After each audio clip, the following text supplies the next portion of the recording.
बदलापूर येथील अल्पवयीन मुलींवर लैंगिक अत्याचार केल्याच्या प्रकरणातील आरोपी अक्षय शिंदेचा पोलीस एन्काउंटरमध्ये मृत्यू झाला आणि त्यानंतर आरोप प्रत्यारोपांचं सत्र सुरू झालं। मात्र अक्षयच्या आईवडिलांनी पोलिसांवरती गंभीर आरोप केला की पोलिसांनी पैसे घेऊन माझ्या मुलाची हत्या केलेली आहे, राजकीय फायदा घेण्यासाठी त्यांच्या मुलाची हत्या केलेली आहे आणि या सगळ्या बाबींच्या आरोपादरम्यान त्यांनी हायकोर्टात धाव घेतलेली आहे।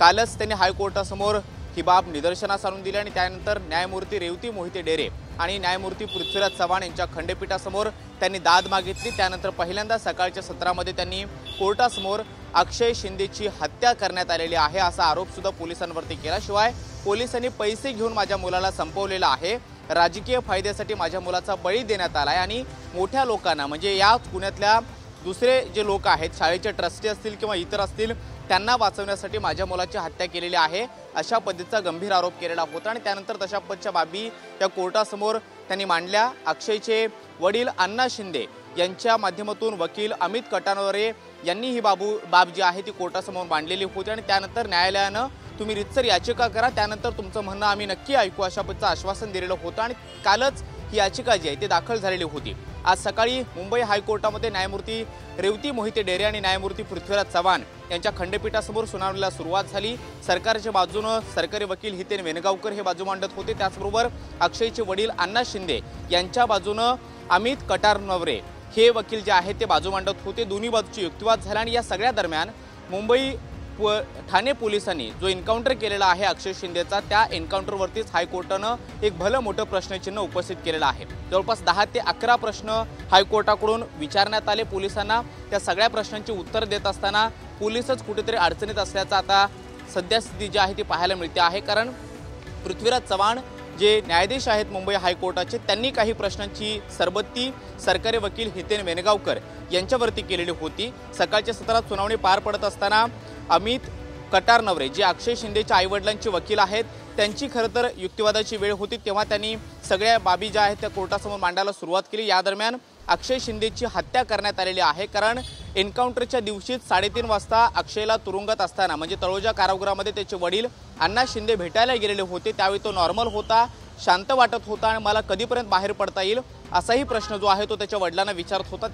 त्यावेळी अक्षय शिंदेचे वडील अण्णा शिंदे यांनी तो लवकरच बाहेर पडशील असं आश्वासन सुद्धा दिलेलं होतं आणि त्यानंतर त्याची देहबोली किंवा त्याची बोलण्याची पद्धत ही अतिशय शांतपणे वाटत होती आणि त्यामुळे एन्काउंटर दरम्यान जे पोलिसांनी सांगितलेलं आहे की अक्षय शिवीगाळ करत होता, मला जाऊ द्या अशा पद्धतीची भूमिका घेत होता आणि त्या दरम्यान झटापटीमध्ये एपीआय निलेश मोरे यांची पिस्तूल त्यानं हिसकावून घेण्याचा प्रयत्न केला। हा सगळा बनाव आहे, खरं तर ही पोलिसांची कथा आहे असं अक्षय शिंदेचे वडील अण्णा शिंदे यांच्या माध्यमातून अमित कटारनवरे यांनी कोर्टासमोर मांडलेलं होतं। मात्र पोलीस विभागाकडनं हितेन वेणगावकर हे जेव्हा युक्तिवाद करत होते त्यावेळी संजय शिंदे जे पीआय आहेत, ज्यांनी अक्षय शिंदेवरती गोळी झाडलेली होती आणि ज्या गोळी झाडल्यामुळे अक्षय शिंदेचा मृत्यू झाला, त्यावेळी संजय शिंदे यांचं जे काही जबाब आहे जो एफआयआर मध्ये होता आणि त्या एफआयआर नुसार अक्षय शिंदेवरती सुद्धा जो गुन्हा दाखल करण्यात आलेला आहे तो घटनाक्रम खरं तर अमित कटारनवरे यांनी कोर्टासमोर मांडला आणि हा सगळा घटनाक्रम पाहता कोर्टाने त्यावरती एक भलं मोठं प्रश्नचिन्ह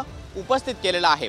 सरकारची बाजू मांडणारे हितेन वेणगावकर यांनी जेव्हा ही सगळी घटना सांगायला सुरुवात केली त्यावेळी ती 4 प्रशिक्षित असणारे पोलीस अधिकारी एका पोलीस व्हॅनमध्ये असताना अशा पद्धतीने आरोपी कुठल्याही प्रशिक्षणाशिवाय पोलीस बंदूक हिसकावून घेऊ शकतो का, पिस्तूल लोड करू शकतो का आणि त्यानंतर फायर करू शकतो का, असाही प्रश्न जो आहे तो कोर्टाने उपस्थित केलेला आहे। खरं तर न्यायाधीश पृथ्वीराज चव्हाण यांनी एक मोठा मुद्दा जो आहे तो कोर्टामध्ये मांडलेला होता आणि तो म्हणजे मी स्वतः जवळपास 500 राऊंड फायर केलेले आहेत आणि त्यामुळे नवखा माणूस किंवा कुठलंही प्रशिक्षण नसताना एखादी आरोपी किंवा एखादा सर्वसामान्य व्यक्ती एखाद्या व्यक्तीकडची बंदूक घेऊन ती लोड करून किंवा पिस्टलवरचं जे स्लायडर असतं ती खेचून फायर करू शकतो का, तर ते नाही करू शकत अशा पद्धत सुद्धा हायकोर्टामध्ये पृथ्वीराज चव्हाण जे न्यायाधीश आहेत त्यांनी सांगितलेलं आहे आणि त्यामुळे खरं तर हा एन्काउंटर म्हणून ज्या पद्धतीने पोलीस या सगळ्या प्रकरणाकडे पाहतायत किंवा सांगू पाहतायत किंवा पोलिसांचा जो काही घटनाक्रम आहे तो न पटण्यासारखा आहे असं देखील कोर्ट म्हणालं।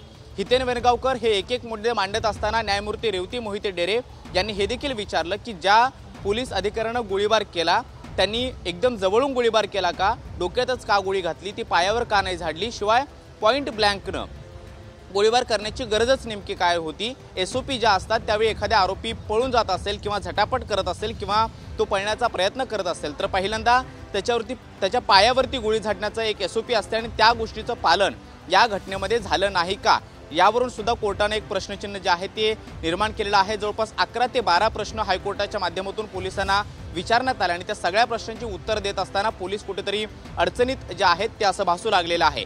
हितेन वेणगावकर ज्यावेळी या सगळ्या गोष्टींची माहिती कोर्टासमोर देत होते त्यावेळी तळोजा कारागृहातून ज्या रोडनं अक्षय शिंदेला नेण्यात येत होतं त्या सगळ्या रस्त्यावरचे CCTV फुटेज किंवा तळोजा कारागृहातून लॉकअपमधून बाहेर आल्यानंतर तो पोलीस व्हॅनमध्ये बसतानाचा असेल किंवा तळोजा कारागृहातून पोलीस व्हॅन निघतानाची असेल आणि त्यानंतर ज्या मुंब्रा बायपास रोडवरून त्याला हॉस्पिटलमध्ये त्याचा मृतदेह पोहोचवण्यापर्यंतचे सगळे CCTV सुरक्षित करण्याचे आदेश सुद्धा मुंबई हायकोर्टाने दिलेले आहेत। शिवाय ज्या 4-5 पोलीस अधिकारीचं पथक हे अक्षय शिंदेला तळोजा कारागृहातून घेण्यासाठी गेलेलं होतं त्या सगळ्या पोलीस अधिकाऱ्यांची CDR काढण्याचे सुद्धा आदेश जे आहेत ते मुंबई हायकोर्टाने दिलेले आहेत। पुढची सुनावणी 3 तारखेला पार पडणार आहे आणि 3 तारखेला ही सुनावणी पार पडत असताना ज्या बंदुकीतून अक्षय शिंदेवरती गोळी झाडण्यात आली त्या बंदुकीचा फॉरेन्सिक रिपोर्ट म्हणजे गोळी किती जवळून झाडण्यात आली आणि ती डोक्यात घातल्यानंतर ती कुठे लागली आणि कुठून बाहेर पडली या सगळ्या अगदी बारीक डिटेल्स ज्या आहेत त्या फॉरेन्सिक रिपोर्टच्या माध्यमातून हायकोर्टासमोर न्यायाधीशांनी मागवलेले आहेत। त्याचबरोबर या 5 पोलीस अधिकाऱ्यांचे CDR म्हणजेच कॉल डिटेल रेकॉर्ड ते कोणाकोणाच्या संपर्कात होते, त्यांना कोणाचे फोन आलेले होते किंवा मागच्या काही दिवसामध्ये त्यांच्या फोनवरती कोणाकोणाशी बोलणं झालेलं होतं याची सुद्धा माहिती हायकोर्टाच्या न्यायाधीशांना आता घेण्यात आलेली आहे किंवा घ्यायची आहे। या सगळ्या प्रकरणाकडे आपण पाहिलं तर आरोप प्रत्यारोपांचं सत्र सुरू आहे। सरकारच्या माध्यमातून सरकारी जे नेते आहेत सत्ताधारी आहेत त्यांचं म्हणणं असं आहे की याच अक्षय शिंदेला फाशीवर लटकवा अशा पद्धतीची मागणी विरोधकांकडून मागच्या काही दिवसामध्ये होत होती आणि त्याचा एन्काउंटर झाल्यानंतर आता हा कुठला न्याय आहे अशा पद्धतीची भूमिका विरोधक जर घेत असतील तर विरोधकांची ही दुटप्पी भूमिका नाही का असं देखील बोललं जात आहे। शिवाय कोर्टानं आणखी एक महत्त्वाचा मुद्दा हायलाईट केला तो म्हणजे या एन्काउंटरनंतर उपमुख्यमंत्री आणि गृहमंत्री देवेंद्र फडणवीस यांच्या नावाच्या सोशल मीडियावरती पोस्ट व्हायरल झालेल्या होत्या। शिवाय मुख्यमंत्री एकनाथ शिंदे यांच्या नावाच्या पोस्ट सुद्धा व्हायरल झालेल्या होत्या। त्या पोस्टचा सगळा आशय असा होता की देवाचा न्याय त्याचबरोबर मुख्यमंत्र्यांचा न्याय अशा पद्धतीचा ट्विटरवरती ट्रेंड सुरू रंगलेला होता आणि त्याचा सुद्धा संदर्भ हा हायकोर्टामध्ये देण्यात आला। खरं तर जर देवाचा न्याय किंवा मुख्यमंत्र्यांचा न्याय जर काम करत असेल तर कोर्टाची गरजच काय असाही प्रश्न कोर्टाने उपस्थित केलेला आहे। त्यामुळे हा प्राथमिकदृष्ट्या किंवा जो काही प्रथमदृष्ट्या जे आहे ते एन्काउंटर वाटत नाहीये, कारण पोलीस ज्या पद्धतीचा घटनाक्रम सांगतायत किंवा ज्या काही बाबी सांगतायत किंवा अक्षय शिंदेनं मृत्यूपूर्वी शेवटच्या काही मिनिटांमध्ये ज्या पद्धतीच्या हालचाली केल्या किंवा शिवीगाळ केली, पोलिसांचं पिस्तूल हिसकवण्याचा प्रयत्न केला, ह्या ज्या काही बाबी सांगतायत त्या न पटण्यासारख्या आहेत। सर्वसामान्य व्यक्तीला कुठल्याही प्रशिक्षणाशिवाय पिस्तूल एखादं खेचणं, त्यानंतर ते लोड करणं, त्याचा स्लायडर ओढणं आणि त्यानंतर फायरिंग करणं हे शक्यच नाहीये अशा पद्धतीची भूमिका हायकोर्टाच्या माध्यमातून घेण्यात आल्याचं पाहायला मिळालेलं आहे। त्यामुळे अक्षय शिंदेच्या आईवडिलांनी जी कोर्टासमोर दाद मागितलेली आहे त्यावरती हायकोर्टाकडून जी काही याचिकेदरम्यान युक्तिवाद ऐकले जात होते त्यावेळी सरकारी वकील हितेन वेणगावकर यांना कुठेतरी कोंडीत पकडण्याचा प्रयत्न हायकोर्टाचे न्यायाधीश पृथ्वीराज चव्हाण त्याचबरोबर न्यायमूर्ती रेवती मोहिते डेरे यांच्या माध्यमातून करण्यात आलेला आहे।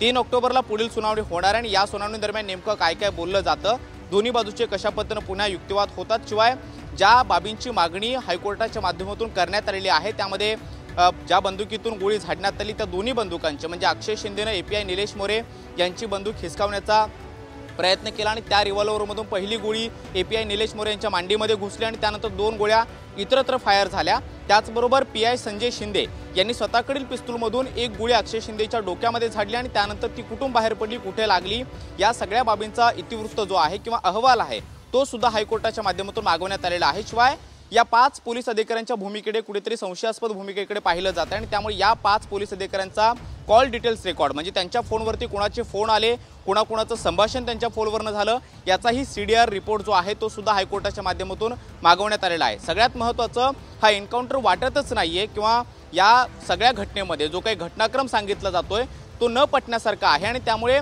याची निष्पक्ष चौकशी झाली पाहिजे। जरी पोलीस यामध्ये सहभागी असले तरी आमचा पोलिसांवरती विश्वास आहे, मात्र ज्या गोष्टी सांगितल्या जात आहेत त्यावरती त्या न पटण्यासारख्या आहेत अशी भूमिका हायकोर्टाच्या माध्यमातून घेण्यात आलेली आहे। त्यामुळे 3 तारखेला या सगळ्या अधिकाऱ्यांचं स्टेटमेंट रेकॉर्ड करून बंद लिफाफ्यामध्ये हायकोर्टासमोर घेऊन या असा सूचना न्यायाधीश रेवती मोहिते डेरे आणि त्याचबरोबर पृथ्वीराज चव्हाण जे हायकोर्टाचे वकील आहेत त्यांच्या खंडपीठानं मागितलेल्या आहेत। त्यामुळे या सगळ्या गोष्टी मांडत असताना जे पोलीस अधिकारी पोलीस व्हॅनमध्ये एन्काउंटरच्या वेळी उपस्थित होते त्यांचा CDR आणि त्याचबरोबर या सगळ्या गोष्टी कोर्टासमोर आल्यानंतर त्यामध्ये जर तफावत आढळली किंवा ज्या गोष्टी पटल्या नाहीत असं जर आम्हाला वाटलं तर आम्ही योग्य ते पाऊल उचलू अशा पद्धतीचा इशाराच जणू हायकोर्टाने दिलेला आहे। त्यामुळे अक्षय शिंदेच्या या कथित एन्काउंटरकडे आता हायकोर्टाचं सुद्धा लक्ष आहे।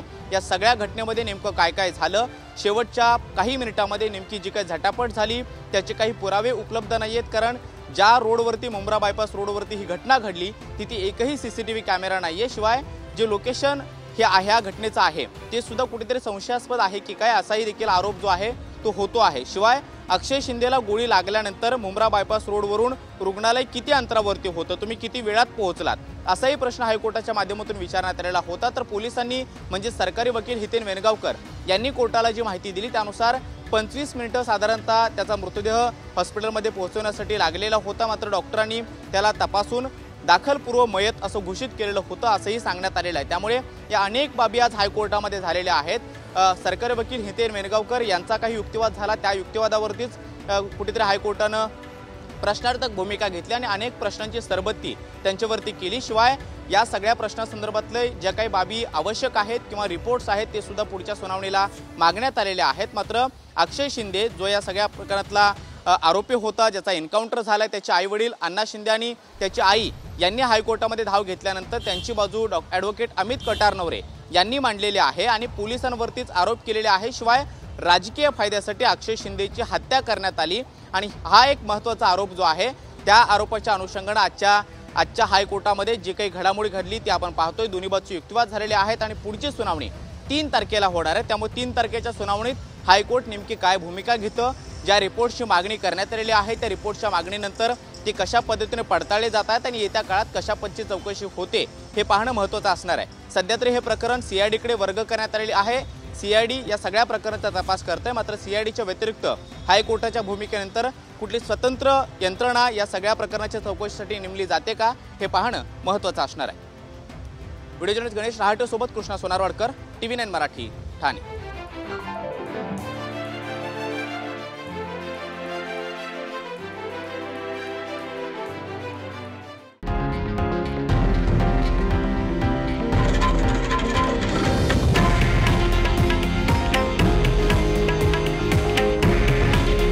हे आहे देशातील नंबर 1 न्यूज नेटवर्क आणि आपण पाहत आहात TV9 मराठी। काळजी तुमची, हित महाराष्ट्राचं।